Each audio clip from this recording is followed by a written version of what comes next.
দমদম লোকসভা কেন্দ্রে শান্তিপূর্ণ ভোট হচ্ছে। সাংবাদিকের উৎপ্রশ্নের উত্তর দিলেন ভারতীয় জনতা পার্টির অন্যতম সদস্য বৈদ্য দে মহাশয়। ওই ডাইনি মহিলা, ডাইনি বলতে মমতা বেগম, এটা অ্যাকচুয়ালি হিন্দু না, উনি মুসলিম, আমরা মনে করি মুসলিম, খালি ওই টাইটেলটাই ওই মানে ব্যানার্জির বাদ দিলে উনি মুসলিমই বলি। এখানে কিছু কিছু তৃণমূলের হারমাদরা আছে, যারা সিপিএমের হারমাদ ছিল সেই হারমাদগুলো তৃণমূলের নিয়ে কাজ করছে। এখানে কিছু কিছু জায়গায় গণ্ডগোল হচ্ছে, যেরকম বর্ণাবলী সজলদার ওখানেও গাড়ি ভাঙচুর করেছে, বুথে এজেন্টদের মারপিট করেছে, এইগুলোই হচ্ছে। দমদম কেন্দ্রে এতটা তৃণমূল সুবিধা করতে পারবে না। দুপুর এখন 2:30 60% অলরেডি ভোট হয়ে গেছে, পরে বাকি আসে 70, 75, 76% যাবে লোকসভা কেন্দ্র। দমদমে তো আমরা জিতছি, এটা তো 100%। কেন এখানে তো সৌগতবাবু তো বুঝে গেছে, তিনি তো এখানে মাঝখানে দেখছিলাম এক হাতে উনি ধুতি ধরেছে আর এক হাতে ড্রেন খোঁচাচ্ছে। তা ওনাকে আমরা এই ড্রেন মিউনিসিপ্যালিটি যে ড্রেন পরীক্ষা করে ওনাকে ওইখানেই কাজ দেবো, ওনারা লোকসভায় থাকতে হবে না। উনি নিজেই বুঝে গেছে যে এর আগে আমরা লোকসভায় থাকতে পারবো না, উনি হেরে যাবে, এটা তো নিশ্চিত। মোটামুটি যদি নিশ্চিত হয়ে গেছে দমদম ওনার হাত থেকে বেরিয়ে গেছে।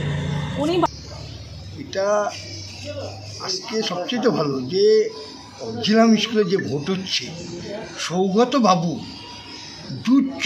চরিত্রহীন লোক। কেন সৌগতবাবু ভদ্রলোক না, উনি প্রফেসর হতে পারে, উনি শিক্ষক হতে পারে, উনি দুশ্চরিত্র লোক। বকলমে অরুণ রায়, আজকে অরুণ রায়কে বলছি, অরুণ রায় তোমার বাচ্চাও এই স্কুলে পড়তো জানেন, এই অরুণ রায়, এটা সৌগত রায় না, সৌগত রায়ের আর এক নাম আছে অরুণ রায়। অরুণ রায়ের বাচ্চা এখানে পড়তো, তা ও অরুণ রায় জানি না কটা সন্তান, কটা বাচ্চা, কটা বউ, সেটা আমি জানি না। এইসব কে কাকে হারমাত বলছে? হারমাত তো মমতা ব্যানার্জি নিজে, সেটা দেখতেই পাচ্ছেন। ধর্ষণ থেকে সব কিছুতে একটা মহিলা, এই ডাইনি মহিলাই সব জায়গায় আরম্ভ করেছে। তো এবার মমতা ব্যানার্জি সারা বাংলায় এবার শেষ। আর গোষ্ঠীর মানে পিন্ডি যেটা বলেছিল না, একটা ভোট জোট করেছিল না, ওনার জোটে গোষ্ঠীর পিন্ডি চটকে গেছে। তাই মমতা ব্যানার্জিরও এই দমদম কেন্দ্রে গোষ্ঠীর পিন্ডি চটকিয়ে আমরা সেই শ্রাদ্ধটা অলরেডি আরেকটু পরেই খাওয়ানো আরম্ভ করবো। উনি তো এটাও চিটিং মাছ, ও তোলা মাছ থাকবে না তো। উনি 4 তারিখে দেখবেন বাংলা ছেড়ে পালিয়ে যাবে মমতা ব্যানার্জি, এটা আমাদের কাছে খবর আছে। বাংলা ছেড়ে উনি পালিয়ে যাবে। উনি কেন, ওনার আর রাস্তা নেই। বাংলার মহিলারাই বুঝিয়ে দিয়েছে উনি কতটা দুশ্চরিত্র লোক। ওনার ভাইপো দিয়ে দেখুন না, এরপরে দেখেন সব কটায় একটা একটা করে গ্যারেজ দিয়ে উঠবে, যেটা কেজরিওয়াল বলে গেল না যে এবার মমতার পালা অলরেডি শুরু হয়ে গেছে। এখন উনি পায়ে ধরতে যাবে, মমতা ব্যানার্জি মোদির পায়ে ধরতে যাবে, অলরেডি ধরা আরম্ভ করেছে। এক মুহূর্তে, এখনও ইলেকশনের রেজাল্ট বেরোয়নি, অনেক জেলা পরিষদ অলরেডি ফোন আসা আরম্ভ করেছে, তারা জয়েন করতে চায়, বিজেপিতে জয়েন করতে চায়। তা আমরা তাদের বলেছি আগে বিজেপিকে করে জেতাও, তারপর আমরা চিন্তা করব। আমরা এখানে মিনিমাম 2 লক্ষ ভোটের উপরে হারাবো সৌগতবাবুকে, এটা আমাদের চ্যালেঞ্জ। সৌগতবাবু এখানে 2 লক্ষ ভোটে হারছে, আমরা 100% তাকে তো আমরা সমর্থন করি। খালি তাপস রায় না, পুরো বাংলাটাই এবার মমতার গোষ্ঠীর পিন্ডি চটকে যাবে, আর চিন্তা করতে হবে না। একটা জায়গায় বাকি রয়েছে, উনি বলেছিল, উনি তো নিজেই বলেছিল যে এখানে ইন্ডি জোট না পিন্ডি জোট করেছে, সেই পিন্ডি চটকে গেছে। এবার খালি শ্রাদ্ধ হতে বাকি রয়েছে। এত তো উনি অনেক কিছু করেছে, সব শ্রাদ্ধ হতে বাকি রয়েছে। শ্রাদ্ধ দেখেন না, সন্ধ্যে 6টার পরেই মমতা ব্যানার্জির শ্রাদ্ধ অলরেডি আরম্ভ হয়ে যাবে। উনি পারলে এখনও বাংলা ছেড়ে উনি পালাক। সিপিএম যা করে গেছে তার 10 গুণ খারাপ কাজ করেছে মমতা ব্যানার্জি। তো এই মহিলাকে, বাংলার কোনো মহিলা কেন, মহিলা বলুন পুরুষ বলুন, ভদ্রলোকরা আর ভোট দেবে না। আর যদিও বা ভোট দেয় কেউ, সে একমাত্র চোর বলেই ভোট দেবে। দেখছে না শিক্ষা থেকে কি করেছে, শিক্ষা, কয়লা, অমুক তমুক কত কি করেছে, এটা নিয়ে কোনো চিন্তাই নেই। শেষ মমতা ব্যানার্জি, বাংলার একদম নিপুণ শেষ। মোদিজি বলেছিল 400 আসন, তা ভারতবর্ষে এবার 400 কেন, 400 আপ হয়ে যেতে পারে। কেননা প্রতিটা জায়গায় এরকম। আমরা ইউপিতেও গেছি, দেখুন ইউপিতে আমি যেখানে প্রচারে গেছি, ইউপিতে আমাদের খুব ভালো রেজাল্ট আসছে, রাজস্থানেও আসছে, বিহারে আসছে, পাঞ্জাবে আসছে। এই পাঞ্জাবে আমাদের খুব একটা ছিল না, সেখানেও আমরা পাবো। এবং দিল্লিতে আছে, হরিয়ানা আছে, পাঞ্জাব আছে, বিভিন্ন জায়গায় আমরা ঘুরে এসেছি। আর ব্যাপারটা লাস্টে এই বাংলাতে আমি এবার বেশি থাকতে পারিনি, কেন ম্যাক্সিমাম বাইরে ছিলাম।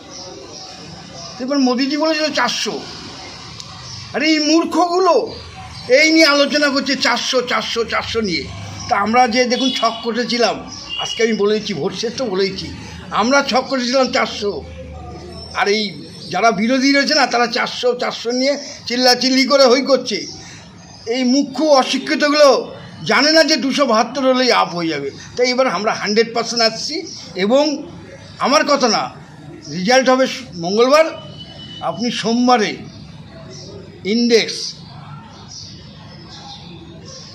এনএসসি, বিএসসি তা দেখলেই বুঝতে পারবেন। বুম! যারা শেয়ার মার্কেটে ছিলেন না, যারা 10 লাখ টাকা লাগিয়েছেন, তারা কিন্তু হতে যাচ্ছে 50 লক্ষ টাকার মালিক আগামী মঙ্গলবারে। তাই আমি বলবো প্রত্যেকটা ভারতবাসী যারা যারা এখনও এই লাইনে আছেন, আপনারা যা ইচ্ছে বাই করুন, গভর্নমেন্টের জিনিস বাই করুন, আপনারা ব্যাপক মুনাফা পাবেন। এবং আজকে 6টার সময় সরাসরি আমি লাইভে আসছি। ধারা আউট করেছে বাংলায়, যেরকম মুসলিমরা বেড়ে গেছে। মমতা তো অ্যাকচুয়ালি হিন্দু না, ইনি তো মুসলিম নিয়ে সাপোর্ট করেছে। এবং প্রতিটা জায়গায় যে ইস্যু বলতে চুরিটা বন্ধ করে দিয়েছে। মোদিজি চুরি কাউকে করতে দেয়নি, না নিজে খাবে, কাউকে খেতেও দেয়নি। এটা আমরা খুব খুশি। প্রতিটা সেন্ট্রাল গভর্নমেন্টের অফিসগুলো যেয়ে দেখবেন, প্র্যাকটিক্যাল ঠিক 10টার ভিতরে ঢুকতে হচ্ছে। আগে ছিল কি, আগে 2টোই যেত, 3টেই বাড়ি আসতো, সেটা বন্ধ হয়ে গেছে। এটা মোদিজি খুব ভালো কাজ। আবার কিসে রাম মন্দির আমরা করেছি, সেটা এফেক্ট পড়বে না? আজকে 700 বছর ধরে এই মন্দির নিয়ে পুরো সবাইকে রাজনীতি করেনি। তা আমরা এই রাজনীতি করতে চাই না, রাজনীতি আমরা করতে চাই না। মোদিজি যে একটুখানি দেশের জন্য করেছে, এটা বিরাট গৌরব করেছে। কালকে দেখেছেন গোল্ড এসছে, যে মনমোহন সিং, নরসিংহ রাও এরা দেশের সম্পত্তি বেচে দিয়ে গেছিলো, সেটাও আনতে পেরে গেছে।